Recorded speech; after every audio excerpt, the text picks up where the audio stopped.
Hello friends, welcome to our YouTube channel. Hanji students, yesterday we started a new topic, that is theory of production. We discussed about its factors, production function, its assumptions, right? And also really important, Cobb-Douglas production function. Today we are going to study about its laws, right? There are basically two types of laws of production, that is law of variable proportion and law of returns. So let's start. Firstly हमने कल क्या study किया था? Production क्या होती है, उसका process, right? It is an activity that transforms input into outputs. कहते हैं ये एक एक्टिविटी है जहाँ पे हम अपने इनपुट्स को क्या करते हैं, आउटपुट में ट्रांसफॉर्म करते हैं, राइट? ये एक प्रोसेस है. फैक्टर्स ऑफ प्रोडक्शन देखे थे, there are basically 4 factors of production, that is land, labour, capital and entrepreneurship, right? Factors affecting productivity की कौन कौन से फैक्टर्स हैं जो हमारी प्रोडक्टिविटी को अफेक्ट करते हैं? ये हो गए इंटरनल फैक्टर्स जो हमने पढ़े थे, कैपिटल, एंटरप्रेन्योरशिप, लैंड और लेबर. सबसे मेन जो एक्सटर्नल फैक्टर है जो हमारी प्रोडक्शन को अफेक्ट करता है वो क्या है? Technology, right? लैंड का रिवॉर्ड किस फॉर्म में मिलता है? रेंट में. लेबर को क्या मिलती हैं? Wages, right? कैपिटल इंटरेस्ट से रिलेटेड है. एंटरप्रेन्योरशिप और एंटरप्राइज का किससे रिलेटेड है? प्रॉफिट से. जो हमारा फिफ्थ जो हमने स्टडी किया था वो है था ऑर्गेनाइजेशन.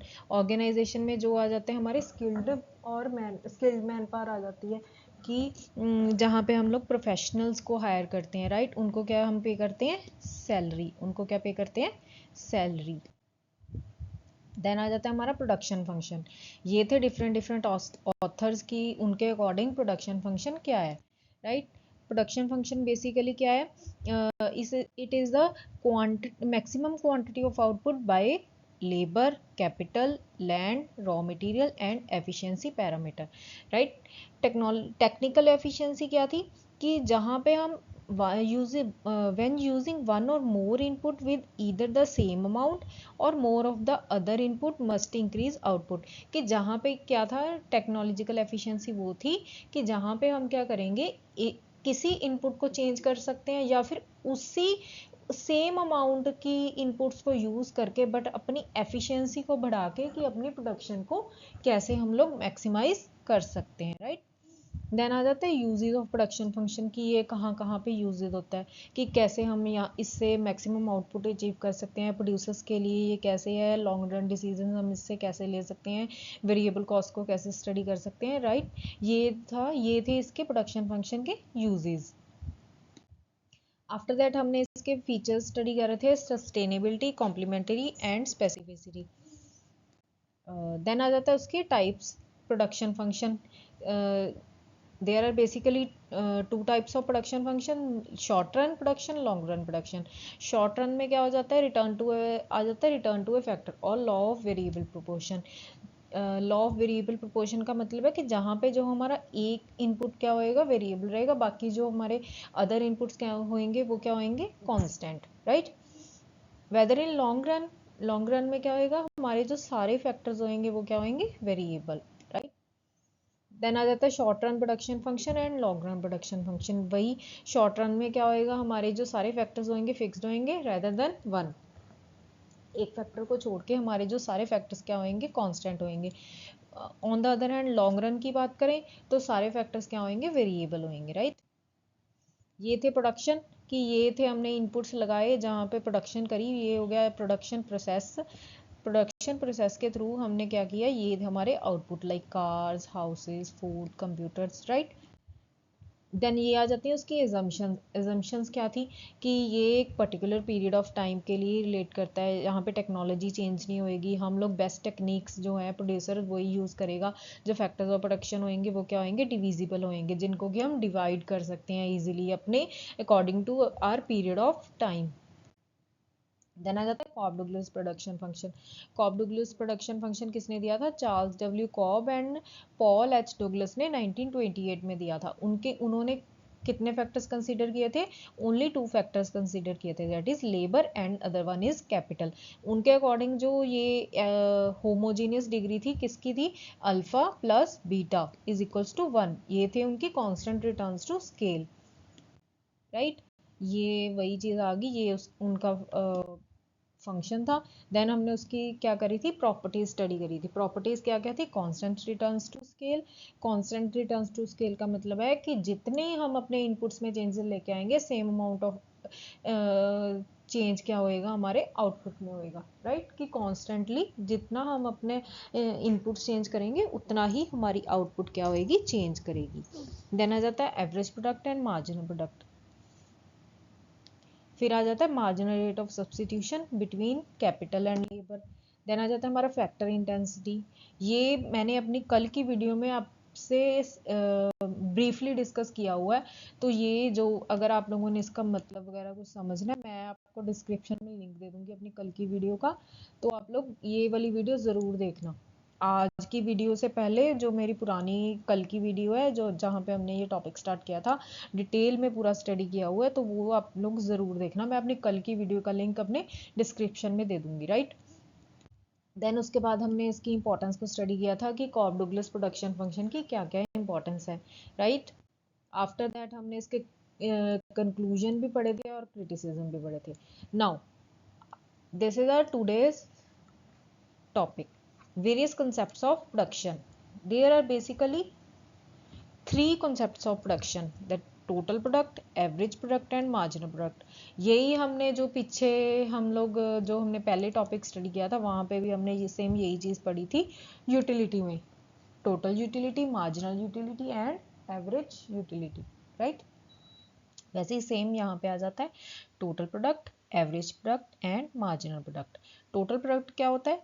कि sum of the ratios of total product की हमें हर यूनिट को कंज्यूम करके कितनी यूटिलिटी मिल रही है, N1 N2 N3, ये सारी क्या होगी? हमारी टोटल यूटिलिटी जब हम इसका समेशन करेंगे, राइट। देन आ जाता है हमारा average product, ratio of total product and one variable input, कि टोटल प्रोडक्ट की divided by number of inputs, like कि कितने हमने इनपुट्स लगाए हैं और उससे हमें कितनी एवरेज मिल रही है। देन आ जाता है मार्जिनल प्रोडक्ट। मार्जिनल प्रोडक्ट क्या होता है? Rate of change of output as a result of change in one variable input. Whenever कि हम एक इनपुट वेरिएबल में जो हमारा इनपुट वेरिएबल है उसमें अगर हम कोई चेंजेस लेके आते हैं तो उसका क्या इफेक्ट पड़ता है हमारे आउटपुट पे। This is marginal product, right. Total product, average product and marginal product, right. Then आ जाता है हमारा सबसे important topic, laws of production. There are basically 2 laws of production, law of variable proportion, law of returns to scale. ये आ जाता है हमारा law of variable proportion.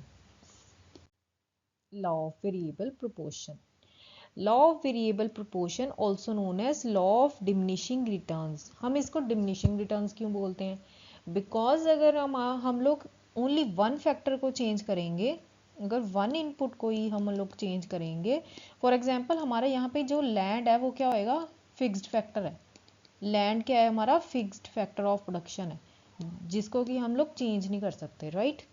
Land is a fixed factor, तो वेरिएबल क्या चेंज के हम कौन से इनपुट को करेंगे? लेबर को।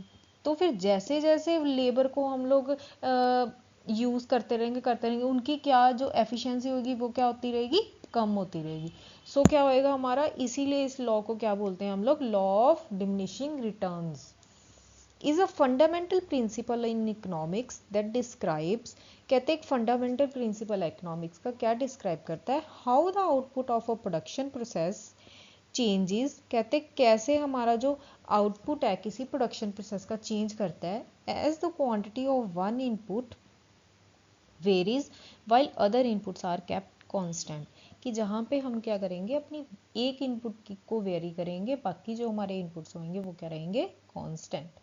This law is applicable in the short run where at least one factor of production is fixed, कहते ये लॉ कहाँ पे एप्लीकेबल होता है, for a short period of time, जहाँ पे एटलीस्ट जो हमारा वन फैक्टर है, one factor that is land, वो क्या रहेगा, हमारा फिक्स्ड रहेगा, राइट।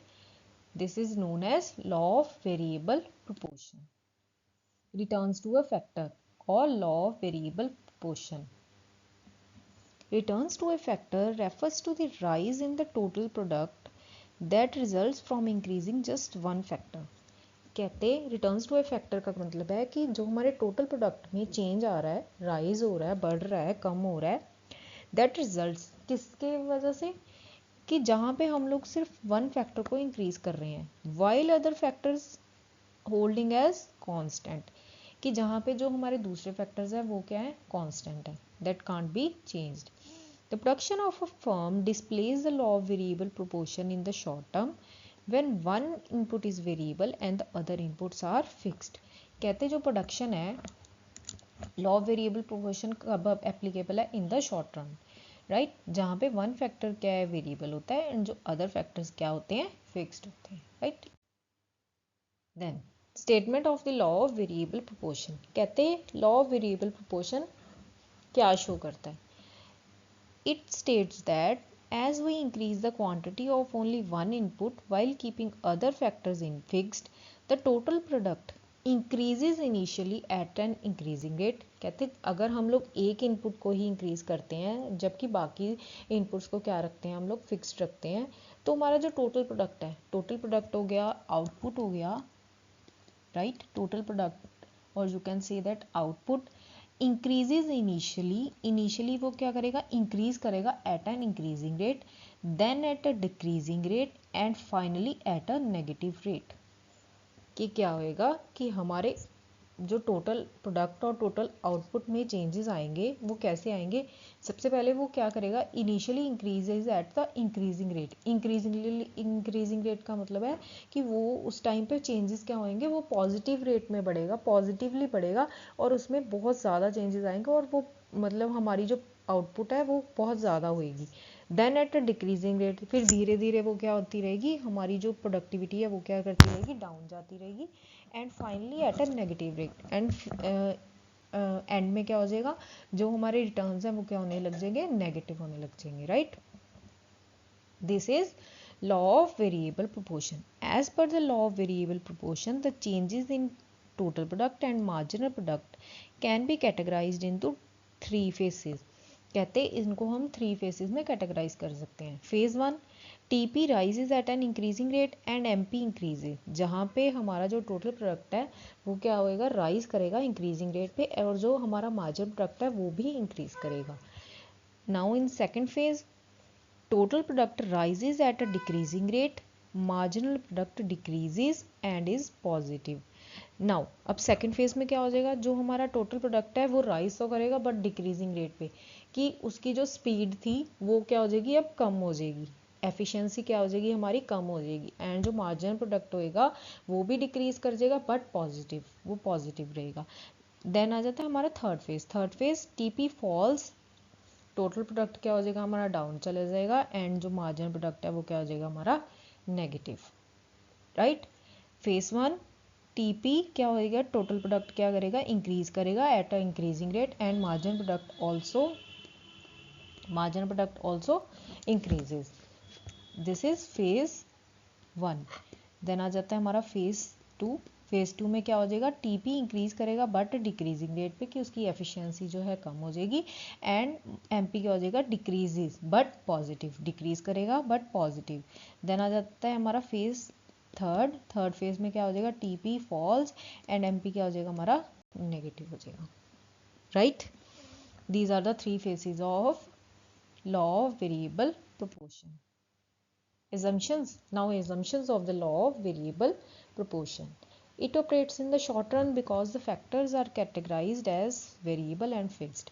कहते हैं ये शॉर्ट रन में ही ऑपरेट करेगा, क्यों, क्योंकि जो हमारे फैक्टर्स हैं वो वेरिएबल भी होंगे एंड फिक्स्ड भी होंगे। The law is applicable to all fixed factors including land. कहते हैं जो भी सारे फिक्स्ड फैक्टर्स होते हैं जिनको कि हम चेंज नहीं कर सकते इन द शॉर्ट पीरियड, कि वो उस सब पे एप्लीकेबल होएगा। फॉर एग्जांपल लैंड हो गया, हमारा कैपिटल हो गया, राइट, टेक्नोलॉजी होगी, ये सारे फैक्टर्स क्या हैं जिनको कि हम लोग शॉर्ट पीरियड में चेंज नहीं कर सकते, not change in short period, ठीक है, कि जिनको कि हम लोग शॉर्ट पीरियड में चेंज नहीं कर सकते। The law of variable proportion allows for the combination of several variable units with fixed factor। कहते हैं law of variable proportion क्या करता है, combination of several variable units with fixed factor, fixed factors के साथ साथ variable units को भी combination में लेके चलता है। This law primarily applicable to the production sector, ये law production sector पे ही applicable है। We also know it is simple to calculate the impact of a change in output caused by a change in variable factor। कहते हैं यहाँ पे क्या होएगा, हमारे जब आउटपुट में चेंज आएगा by changing the variable factor, it can be simply calculate, right? It is considered that after a certain point factors of production becomes imperfect substitutes for one another। कहते हैं यहाँ पे क्या होएगा, कुछ टाइम पीरियड के बाद after certain period of time जो हमारे फैक्टर्स ऑफ प्रोडक्शन होंगे वो क्या हो जाएंगे, एक दूसरे के लिए इम्परफेक्ट सब्स्टिट्यूट्स हो जाएंगे। फॉर एग्जांपल हमारा जो लैंड है 1 एकड़ की लैंड है, फॉर एग्जांपल 1 एकड़ की लैंड है जो कि हमारा कांस्टेंट है, ये हमारा कांस्टेंट फैक्टर है, ठीक है, जिसको कि हम चेंज नहीं कर सकते। फॉर एग्जांपल यहाँ पे पहले 1 लेबर कर रहा था, हमारी प्रोडक्शन कितनी हो रही थी 10 हो रही थी, फिर हमने 2 लेबर बढ़ा दिए तो हमारी प्रोडक्शन कितनी होगी 20 होगी, फिर हमने उसी लैंड पे 3 कर दिए तो हमारी प्रोडक्शन कितनी हो जाएगी, हमारी जो प्रोडक्शन है वो धीरे धीरे क्या हो जाएगी, फिर कम हो जाएगी। सबसे पहले तो यहाँ पे 10 चेंज, बट अब क्या हो जाएगी, हमारी जो प्रोडक्शन है वो क्या हो जाएगी, कम होती जाएगी।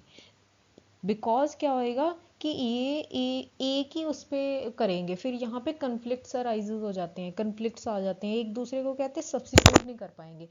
हम लोग लैंड तो बढ़ा नहीं रहे, बट हम अगर लेबर ही बढ़ाई जाएंगे तो हमारी जो उनकी एफिशिएंसी है वो क्या हो जाएगी, कम होती रहेगी। In order for this law to function, it is assumed that the state of technology would remain constant। कहते हमने जो हमारी टेक्नोलॉजी होगी वो क्या लेके चलनी है, हमेशा always remains constant. All variable factors are thought to be equally effective. कहते सारे वेरिएबल फैक्टर्स क्या हैं हमारे लिए इक्वली इफेक्टिव, राइट, कि हम ये नहीं कह सकते कि हम लैंड को इग्नोर कर देंगे, नो, लैंड को भी इग्नोर नहीं कर सकते, लेबर को भी नहीं इग्नोर कर सकते, कैपिटल को भी इग्नोर नहीं कर सकते, कि ये टोटल जितने भी फैक्टर्स ऑफ प्रोडक्शन है वो क्या है हमारे लिए इक्वली इफेक्टिव है, इक्वली इंपॉर्टेंट है, राइट। देन अभी हम एग्जाम्पल के थ्रू स्टडी करते हैं law of variable proportion. Example, let's say a farmer has 1 एकड़ of land that is fixed factor, जो लैंड है हमारी क्या है fixed factor, and wants to use labour, labour क्या है हमारा variable factor, to improve the production of rice।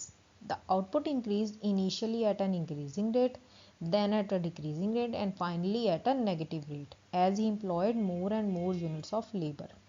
Let's understand, कहते हैं जो आउटपुट क्या होएगा हमारा इनिशियली इंक्रीज करेगा एट इंक्रीजिंग रेट पे, देन डिक्रीज करेगा एंड फाइनली नेगेटिव हो जाएगा। बिकॉज क्या करेंगे हम more and more units of labour labour employ कर रहे हैं, बट जो हमारा लैंड क्या है fixed factor of production, land क्या रहेगा हमारा कांस्टेंट रहेगा, राइट।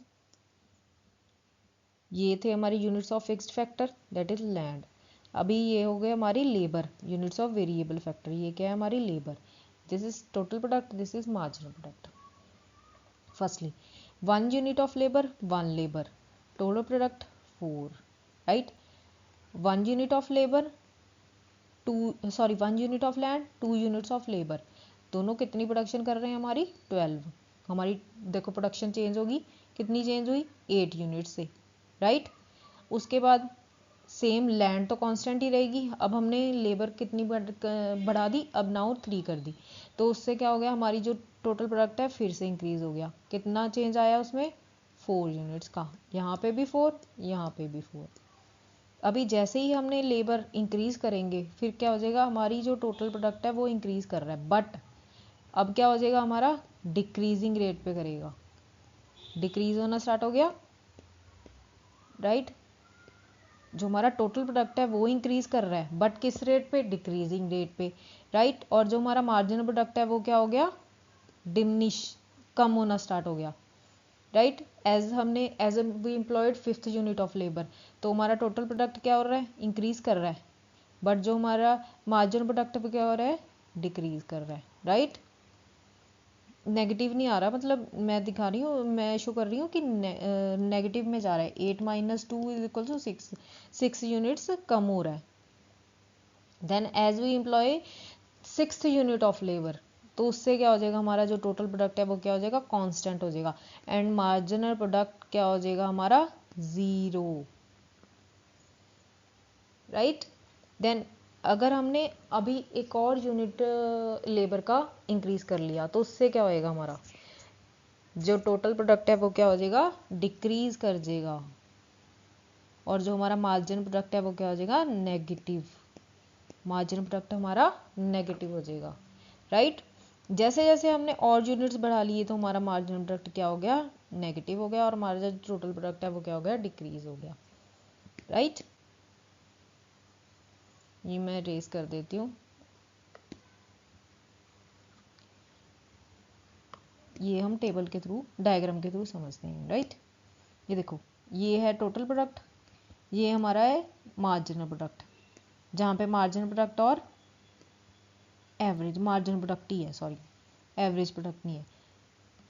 तो यहाँ पे क्या हो गया, धीरे धीरे क्या हो रहा है, हमारी जो टोटल प्रोडक्ट है वो इंक्रीज कर रही है। जिस पॉइंट में हमारा जो टोटल प्रोडक्ट मैक्सिमम होएगा, वहाँ पे हमारा जो मार्जिन प्रोडक्ट है वो क्या हो जाएगा, 0 हो जाएगा। वो क्या कर देगा, एक्स एक्सिस को टच कर लेगा, जहाँ पे हमारा फेज 2 खत्म होएगा। यहाँ पे हमारा फेज 2 खत्म हो गया, वहाँ पे हमारा टोटल प्रोडक्ट क्या होएगा, मैक्सिमम होएगा, एंड जो हमारा मार्जिन प्रोडक्ट है वो क्या कर देगा, 0 हो जाएगा। Margin product becomes 0 and it touches X axis where total product is maximum. एज total product decreases, marginal product becomes negative. This is the third phase of production, right. First phase में क्या होएगा, जो हमारा टोटल प्रोडक्ट है वो क्या कर रहा है, इंक्रीज कर रहा है, इंक्रीज कर रहा है, right. This is first phase of production. तो हमारा मार्जिन प्रोडक्ट भी क्या हो रहा है, डिक्रीज कर रहा है। जहाँ पे हमारा मार्जिन प्रोडक्ट डिक्रीज मैक्सिमम हो जाएगा, वो क्या हो जाएगा, हमारा फर्स्ट फेज। आफ्टर दैट हम जहाँ पे मार्जिन प्रोडक्ट मैक्सिमम हो गया, उसके बाद क्या होगा, हमारा टोटल प्रोडक्ट इंक्रीज करेगा, but at a decreasing rate, and our margin product becomes decreasing. Margin product क्या करेगा, डिक्रीज करना स्टार्ट कर देगा। This is our second phase, sorry second phase, ये थी हमारी सेकेंड फेज। जहाँ पे थर्ड फेज आ जाएगा, वहाँ पे क्या हो जाएगा, हमारा टोटल प्रोडक्ट क्या हो जाएगा, डिक्रीज हो जाएगा, and our marginal product becomes negative. Where marginal product is equals to 0, total product is maximum। जहाँ पे हमारा मार्जिनल प्रोडक्ट क्या हो जाएगा, 0 हो जाएगा, हमारा टोटल प्रोडक्ट क्या हो जाएगा, मैक्सिमम होएगा, right. These are the 3 stages of law of variable proportion, right. I hope you understand. Now अभी डायग्राम के थ्रू एक बार दोबारा समझ लेते हैं कि ये था हमारा टोटल प्रोडक्ट। टोटल प्रोडक्ट क्या कर रहा है, इंक्रीज कर रहा है, इंक्रीज कर रहा है इंक्रीजिंग रेट पे, मतलब जल्दी जल्दी बढ़ रहा है, राइट। यहाँ पे क्या हो जाएगा, हमारा मार्जिन प्रोडक्ट क्या हो जाएगा, मैक्सिमम हो जाएगा। जहाँ पे हमारा मार्जिन प्रोडक्ट मैक्सिमम हो गया, वो क्या था, हमारा फेज 1, राइट। आफ्टर दैट हमारा टोटल प्रोडक्ट इंक्रीज कर रहा है, but at a decreasing rate, decreasing rate पे, तो वो हमारा मार्जिन प्रोडक्ट क्या हो जाएगा, डिक्रीज करना स्टार्ट कर देगा। जहाँ पे हमारा टोटल प्रोडक्ट क्या हो जाएगा, मैक्सिमम हो जाएगा, वहाँ पे हमारा मार्जिन प्रोडक्ट क्या हो जाएगा, 0। At that point our margin product becomes 0, total product is maximum. And जहाँ पे हमारा टोटल प्रोडक्ट डिक्रीज करना स्टार्ट कर देगा, हमारा जब मार्जिन प्रोडक्ट क्या हो जाएगा, becomes negative, right. This is our third phase of production. First stage, marginal product is greater than average product। Margin product obviously, because margin product increase कर रहा है, तो मार्जिन प्रोडक्ट क्या हो जाएगा, एवरेज प्रोडक्ट से क्या हो जाएगा, इंक्रीज कर जाएगा। देन उसके बाद क्या हो जाएगा, एवरेज प्रोडक्ट इक्वल टू कर देगा मार्जिन प्रोडक्ट से। एवरेज प्रोडक्ट क्या हो जाएगा, मार्जिन प्रोडक्ट से average product is equals to marginal product. Then हमारा आ जाती है हमारी सेकंड स्टेज। सेकंड स्टेज पे जो हमारा मार्जिनल प्रोडक्ट है वो क्या कर देगा, जीरो हो जाएगा and our total product is maximum. Third stage में marginal product becomes negative and our TP decreases, total product decreases. This is our third stage, right? These are the three phases of law of variable proportion. Everything is clear? Any doubt? Move to the next slide. Now briefly understands about these three phases of production. Phase 1, increasing returns to a factor, where total product increasing at an increasing rate. In the initial stage, each additional variable component raises the total production by an increasing amount. कहते हैं initial stages में क्या होएगा, जैसे जैसे हम अपना variable component add मतलब बढ़ाते जाएंगे, एडिशन करते जाएंगे जैसे जैसे हम अपने वेरिएबल कंपोनेंट में, तो उससे क्या होएगा, हमारा जो टोटल प्रोडक्शन है वो क्या हो जाएगा, इंक्रीजिंग रेट पे इंक्रीज करेगा। जो टोटल प्रोडक्शन है वो क्या है, इंक्रीजिंग अमाउंट पे इंक्रीज करेगा। This indicates that each variable margin product rises and that TP increasing at an increasing rate. कहते हैं जैसे जैसे हम लोग वेरिएबल कंपोनेंट इंक्रीज करते रहेंगे तो हमारा मार्जिन प्रोडक्ट क्या करेगा, राइज करेगा एंड ऑल्सो टोटल प्रोडक्ट भी क्या करेगा, राइज करेगा at an increasing rate. Like कि उसकी स्पीड क्या होएगी as compare to second phase is more, right? It occurs as a result of the initial variable input quantity being too small in comparison to the fixed input. कहते हैं इसका मतलब ये है कि जो हमने इनिशियली स्टार्टिंग में क्या हो जाएगा, हमारी जो वेरिएबल इनपुट की में चेंजेस होएगा वो लाइक ये कह सकते हैं हम बहुत से स्मॉल प्रोपोर्शन में चेंज होता है कि इसका इफेक्ट कोई ज़्यादा नहीं पड़ता हमारे टोटल प्रोडक्ट पे, right? Due to the division of labor, efficient use of the fixed input during manufacturing increases the productivity of the variable input. Right? कहते जैसे जैसे हम लोग लेबर को डिवाइड करते रहते हैं, जैसे जैसे हम लोग लेबर में ज़्यादा चेंजेस लेके आते रहेंगे तो उससे क्या होएगा, हमारा जो एफिशिएंट फिक्स्ड इनपुट का जो एफिशिएंट यूज़ है वो कम होता रहेगा और हमारी जो प्रोडक्टिविटी है वो क्या होती रहेगी, less efficient. Therefore, in the second phase of production, our productivity goes down. Point of inflection. Point of inflection जो है हमारा फर्स्ट फेज, जहाँ पे हमारा फर्स्ट फेज क्या करता है, खत्म होता है। A point where the slope of TP curve changes is known as point of inflection.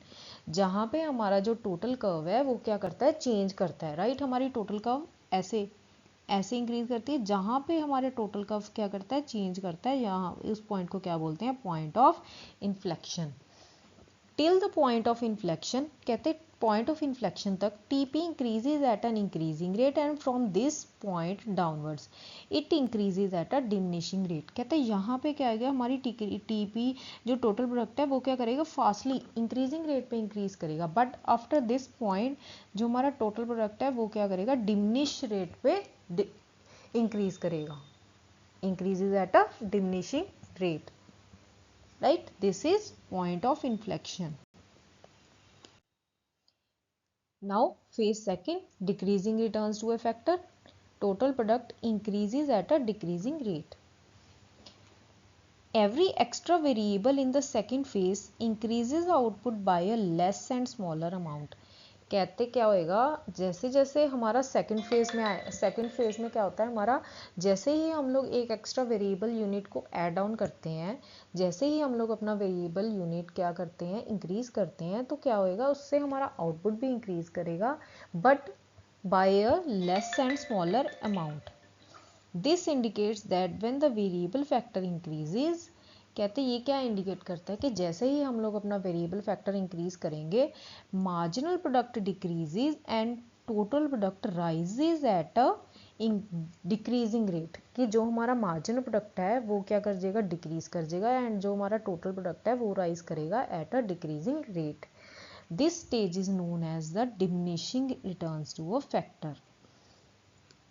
This occurs as a result of presence on fixed inputs that results in a decline in variable input productivity after a certain level of output. कहते हैं ये क्या होता है कि जैसे जैसे हम लोग क्या करेंगे फिक्स्ड इनपुट पे एक फिक्स्ड इनपुट पे वेरिएबल इनपुट्स की क्वांटिटी को क्या है इंक्रीज करते रहते हैं, तो फिर उसके बाद क्या हो जाता है हमारी जो प्रोडक्टिविटी है after a certain level of output becomes decreases, क्या हो जाएगी बिकम्स लेस एफिशिएंट और डिक्रीजेज।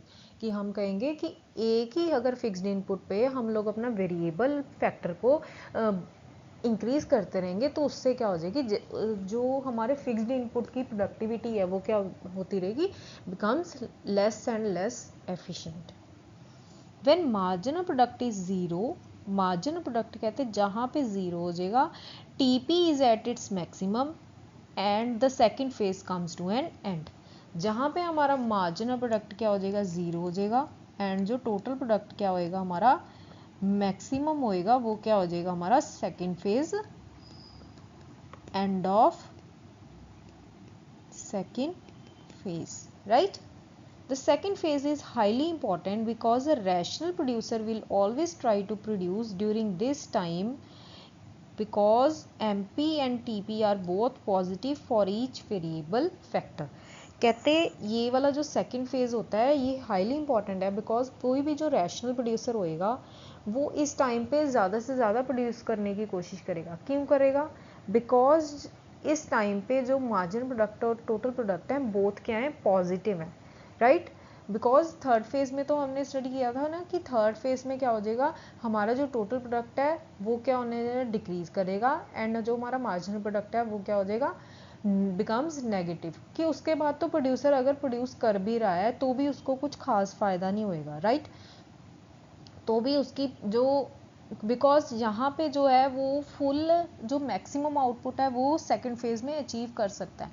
आफ्टर दैट क्या हो जाएगी जितने भी हम वर्कर्स एम्प्लॉय कर लें बट सेम अगर हमारा फिक्स्ड फैक्टर पे जो उनकी एफिशिएंसी है वो क्या हो जाएगी डिमिनिश ही होएगी, राइट।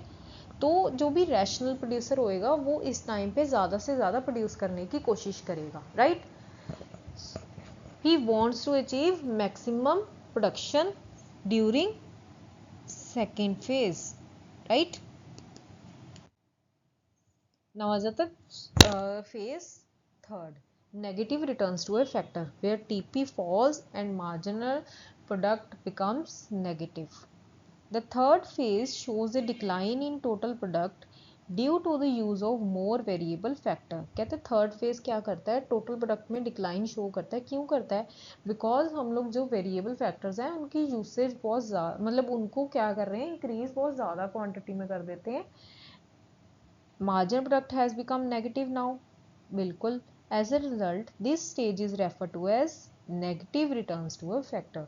देयरफॉर इस फेज को क्या बोलते हैं हम लोग negative returns to a factor, क्योंकि हमें जो रिटर्न्स मिल रहे हैं वो हमारे क्या हो रहे हैं नेगेटिवली जा रहे हैं, राइट। जो हमने जो एफिशिएंसी अचीव करनी थी वो हमने बस अपने सेकंड फेज में कर ली। उसके बाद जो प्रोड्यूसर होएगा वो चाहे जितने मर्जी जो वेरिएबल इनपुट्स को इंक्रीज कर ले बट क्या होएगा उससे उसकी प्रोडक्शन क्या है एक सर्टेन लेवल तक ही बढ़ेगी, उसके बाद उसकी प्रोडक्शन क्या हो जाएगी कांस्टेंट हो जाएगी, राइट।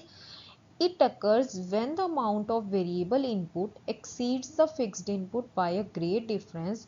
कहते ये कब होता है जब हम क्या करेंगे जो वेरिएबल इनपुट को इंक्रीज करते रहेंगे उसकी जो क्वांटिटी है exceeds the fixed input by a great difference. For example कि 1 एकड़ की लैंड पे हम लोग 20 लेबर्स को एम्प्लॉय कर दें तो जो उनमें डिफरेंस होएगा वो बहुत ज़्यादा हो जाएगा which causes total product to decrease, जिसकी वजह से जो हमारा टोटल प्रोडक्ट है वो क्या कर जाएगा डिक्रीज कर जाएगा, राइट।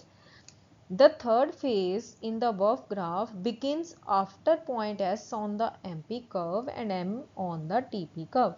कहते हैं जो थर्ड फेज में क्या हो जाएगा जो हमारा मार्जिनल प्रोडक्ट है वो क्या कर जाएगा नेगेटिव कर जाएगा एंड हमारा जो टोटल प्रोडक्ट है वो क्या कर जाएगा diminish. In the third phase, marginal product for each variable factor is negative. Therefore, no company would deliberately decide to operate at this phase। कहते जहाँ पे हमारा जो मार्जिन प्रोडक्ट है थर्ड फेज में, हर variable unit, for every variable unit is negative, therefore no company would deliberately decide to operate at this phase, कि कोई भी कंपनी क्या करेगी इस फेज में ऑपरेट ही नहीं करती, राइट। वो अपनी प्रोडक्शन क्या क्या कर देते हैं, बंद कर देते हैं, शट डाउन कर देते हैं during the third phase, because अभी उनको पता है कि उनके जो रिटर्न्स हैं वो क्या हो जाएंगे, नेगेटिव चले जाएंगे। नेगेटिव चले जाएंगे तो जितनी मर्जी वो लेबर को एम्प्लॉय कर ले, उनकी जो एफिशिएंसी है वो तो इंक्रीज़ नहीं होने वाली, उनका जो प्रोडक्शन है वो इंक्रीज़ नहीं होने वाली। तो फिर वो लोग ज़्यादा से ज़्यादा इनपुट वेरिएबल्स को लगाकर भी, जब उनको प्रॉफिट तो होएगा नहीं, तो फिर वो अपने एक्सपेंसेस तो क्यों, मतलब राइट, एक्सपेंसेस बचाएंगे, बिकॉज इस टाइम पे क्या करेंगे, वो अपनी प्रोडक्शन को क्या कर देंगे, थोड़े टाइम के लिए शट डाउन कर देंगे, right. Reasons for increasing returns to a factor, कहते जैसे जैसे ये फेजेस आए, बट ये फेजेस क्यों आए, राइट। सबसे पहले more efficient effective use of fixed factor. First phase में क्या होता है, हमारे पास जो फिक्स्ड फैक्टर है उसका सबसे ज़्यादा एफिशिएंट यूज़ हम लोग फेज़ 1 में करते हैं। क्यों करते हैं, बिकॉज जहाँ पे हमारे वेरिएबल फैक्टर्स हैं और फिक्स्ड फैक्टर का डिफरेंस क्या होता है, बहुत ज़्यादा स्मॉल अमाउंट में होता है, राइट। उन दोनों में डिफरेंस क्या होता है, बहुत कम स्मॉल अमाउंट में होता है। तो क्या होता है, दोनों एक दूसरे को अच्छे से कोऑपरेट करते हैं, right. In the initial stage, a number of fixed factors are available while there aren't enough variable factor, कि जहाँ पे हमारे पास ज़्यादा वेरिएबल फैक्टर्स भी नहीं होते, कम ही वेरिएबल फैक्टर्स होते हैं, और हमारा फिक्स्ड फैक्टर क्या होता है, वो भी एक अप टू क्वांटिटी तक ही होता है। The fixed factor is therefore not completely utilised, the fixed factor is better used and output increases at an increasing rate when the variable factors are increased and combined with fixed factor. तो उस time पे क्या होता है, जो fixed factor का जो usage है, उसकी प्रोडक्टिविटी है, वो एफिशिएंटली होती है, और जो हमारे रिटर्न्स हैं वो क्या होते हैं, पॉजिटिव होते हैं, राइट। जहाँ पे जो हम लोग वेरिएबल फैक्टर्स को इंक्रीज करते हैं और कंबाइन करते हैं फिक्स्ड फैक्टर से with utmost least cost combination से, राइट, कि जहाँ पे हमारा खर्चा कम से कम हो और हमारी प्रोडक्शन क्या हो, ज़्यादा से ज़्यादा हो, right. Increased efficiency of variable factor, कि जहाँ पे हम लोग क्या करते हैं कि वेरिएबल फैक्टर की एफिशिएंसी को इंक्रीज करते हैं। कैसे इंक्रीज करते हैं, the variable factors must be increased and combined with fixed factor in order to use the former more efficiently, ताकि वो fixed factor को efficiently use कर सकें। Besides, there is a high degree of specialization and increased cooperation among the different units of variable factors। कहते हैं यहाँ पे क्या होता है, हाई डिग्री ऑफ स्पेशलाइजेशन जो वर्कर्स को, लेबर को प्रोवाइड करी जाती है, एंड जो उनका कॉपरेशन होता है वो बहुत ज़्यादा अच्छा होता है, सो दैट कि वो जो अपनी प्रोडक्टिविटी है उसको क्या करें, इंक्रीज कर पाएँ, उनको एफिशिएंटली यूज़ कर पाएँ, राइट। देन आ जाता है reasons for decreasing returns to a factor, phase second, कि जब हमारे रिटर्न्स डिमिनिश होने लग जाते हैं, डिक्रीज करने लग जाते हैं, वो क्यों होते हैं। सबसे पहले optimum combination of factors, there is only one optimal combination between a variable and fixed factor where the overall production is maximum. कहते हैं जो हमारा सबसे ऑप्टिमल कॉम्बिनेशन होता है वेरिएबल और फिक्स्ड फैक्टर का, वो तब होता है जहाँ पे हम लोग जो अपनी मैक्सिमम प्रोडक्शन अचीव करते हैं। वो कौन सी स्टेज होती है, when MP is equals to 0 and total product is maximum। ये वो स्टेज होती है जहाँ पे हम लोग क्या करते हैं, अपनी मैक्सिमम प्रोडक्शन क्या है, अचीव करते हैं। मैक्सिमम प्रोडक्शन और आउटपुट क्या होता है हमारे पास, यहाँ पे मैक्सिमम होता है। The marginal return of the variable factor begins to decrease.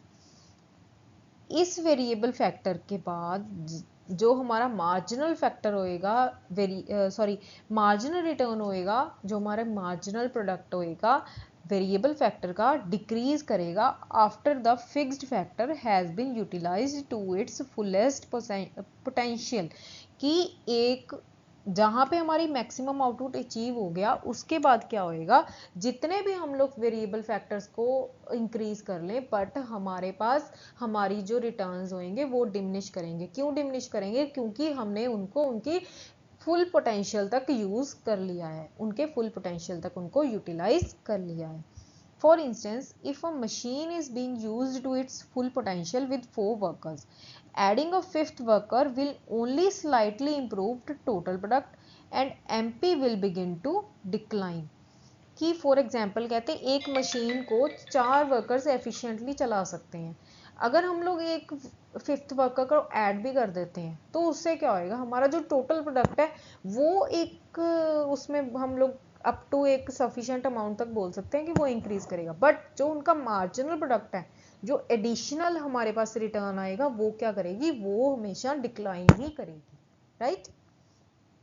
Over utilisation of resources, over utilisation of resources का मतलब है कि जहाँ पे हम लोग हमारी जो फुलेस्ट पोटेंशियल है मशीनरी की, वेरिएबल फैक्टर की, फिक्स्ड फैक्टर की, जो कि हमने एफिशिएंटली यूज कर ली, उस पॉइंट के बाद क्या होएगा, हम लोग जितना मर्जी उनको यूटिलाइज कर लें बट हमें जो रिटर्न्स है वो क्या करेंगे, हमारे जो डिमिनिश ही करेंगे। The fixed component finally reaches its limits and begins to produce diminishing returns as one continues increases the variable factor, कि variable factor को अगर हम continuously increase भी कर रहे हैं but जो अगर हमारा फिक्स्ड फैक्टर है वो अपने फुलेस्ट पोटेंशियल तक यूज हो चुका है, उसको हमने यूटिलाइज कर लिया, उसके बाद जो उसकी रिटर्न्स होंगी वो क्या करेंगी, डिमिनिशिंग ही रिटर्न्स मिलेंगे उससे। देन आ जाता है हमारे पास imperfect substitutes. Fixed and variable factors are imperfect substitutes for one another, for which results in diminishing returns to a factor. For example, until a certain point, capital may be used in place of labor or labor may be used in place of capital.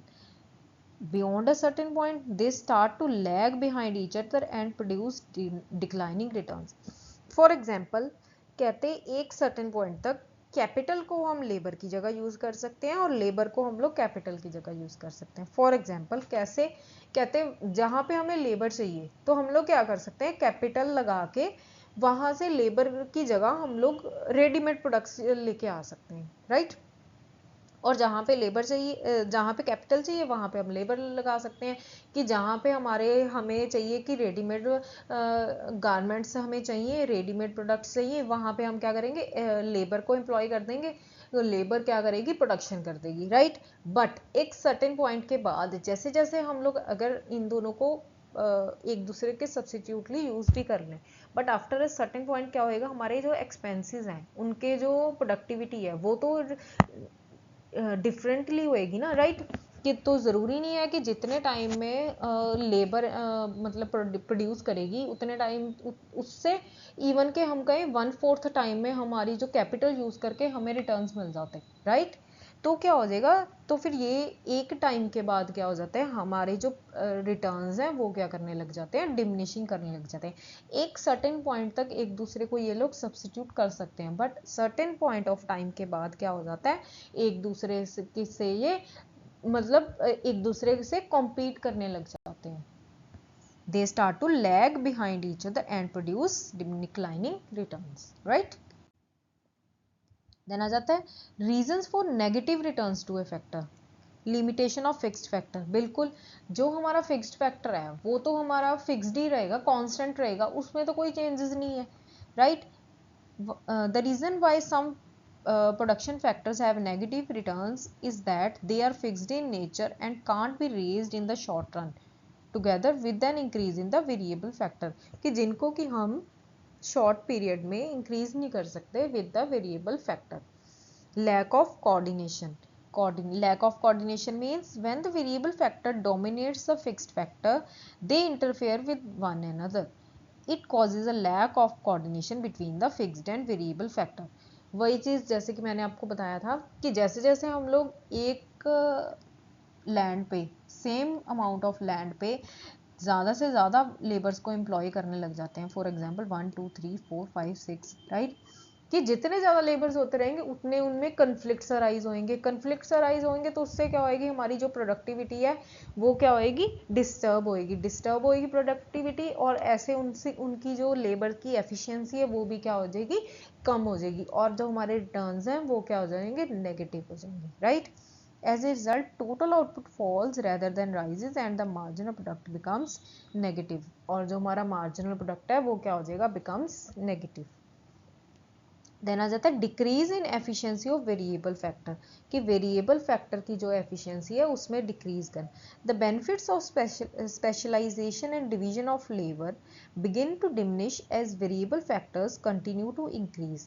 कहते जो हमारे specialisation key benefits हैं, या हम कह लें कि जो हमने लेबर को अपनी डिवाइड किया हुआ है प्रॉपरली, कहते वो क्या हो जाता है कि एक टाइम पे तो हमें इंक्रीज कर जाते हैं, right, but after certain point of time के बाद क्या हो जाता है, जैसे जैसे हम हमारे जो वेरिएबल फैक्टर्स को हम लोग ज़्यादा इंप्लॉय करते रहते हैं, तो क्या होता है एक सर्टेन पॉइंट के बाद वो एक दूसरे से क्या करने लग जाते हैं, कॉम्पीट करने लग जाते हैं, और फिर हमारे जो रिटर्न्स हैं वो क्या हो जाते हैं, नेगेटिव हो जाते हैं।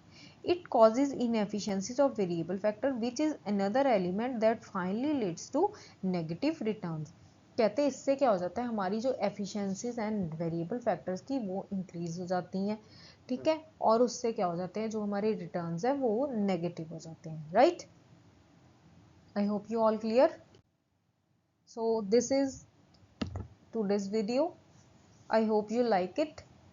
हम अपनी कल की वीडियो में जो अपना सेकंड लॉ है, law of returns to scale, वो डिस्कस करेंगे। अभी मैं आज की वीडियो में अपनी जो कल की हमने स्टार्ट किया था, कल की वीडियो में कॉब डुगलस प्रोडक्शन फंक्शन को डिटेल में स्टडी किया है, वो जो भी कल की वीडियो का लिंक है वो मैं अभी डिस्क्रिप्शन बॉक्स में टैग कर दूंगी, तो आप लोग प्लीज़ पहले वो वाली वीडियो देख लीजिएगा। एंड प्लीज़ अगर आप लोगों को मेरी वीडियोस अच्छी लगती हैं, प्लीज़ मेरे चैनल को सब्सक्राइब कीजिए एंड मेरी वीडियोस को लाइक कीजिए। Thank you.